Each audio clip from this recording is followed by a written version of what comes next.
Today I'm working on my 2010 F-150. It's got the Triton 5.4 in it. Kind of a problem child for me, but had yet another issue I kind of figured out.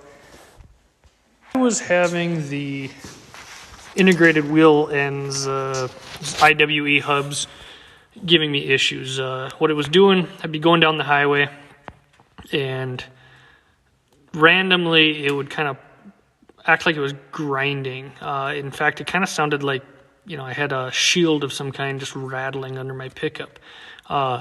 Doing a little more research, I found that it was actually the IWEs trying to engage, which they're vacuum operated. So I knew I was losing vacuum somewhere, or the IWE itself was giving me an issue.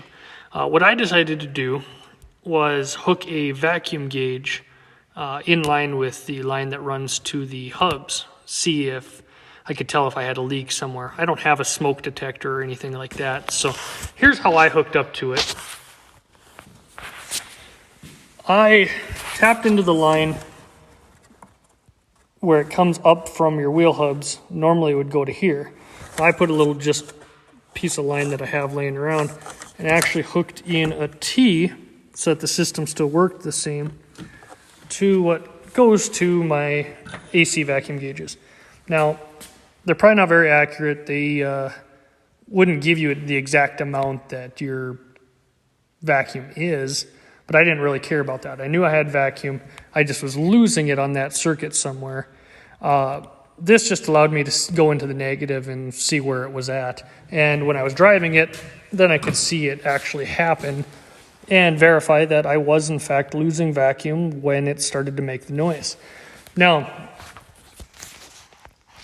what I had is I was going down the highway, and with being a, like most engines, builds its vacuum mostly at idle, or when the throttle body plate is closed. When you're going just down the highway with cruise control on at 70 miles an hour, it doesn't really produce any vacuum. In fact, basically none. What I was having is the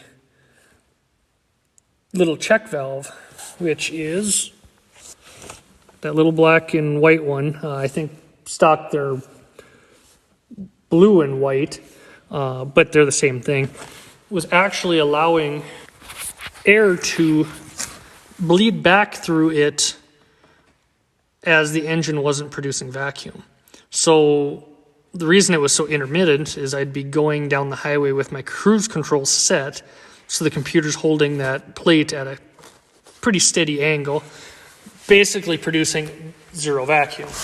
As I'd go down the highway, what vacuum was supposed to be held in that system by that check valve would slowly bleed back into the engine. The reason it'd be intermittent, well, one, I was using my cruise control, so I wasn't on and off the throttle at all for it to replenish that vacuum up. And then on top of it, if I was going down the highway and was on a nice steady, path where it wasn't, closing off the throttle a little, I wasn't going downhill where it would close off and produce a little bit of vacuum. If I was a nice incline or just a steady slope, the engine never built vacuum. So if I had a nice long straightaway, it would lose all its vacuum and eventually, start to make the noise. What I ended up replacing is that little check valve, and then I did the solenoid just because I was already working on it. I see a lot of guys are replacing their IWEs, thinking they're leaking and whatnot, but turns out something simple. It costs a total of $30 from Napa, so figured I'd make a quick video of it. The better ones out there, but it's what I ran into. Good luck.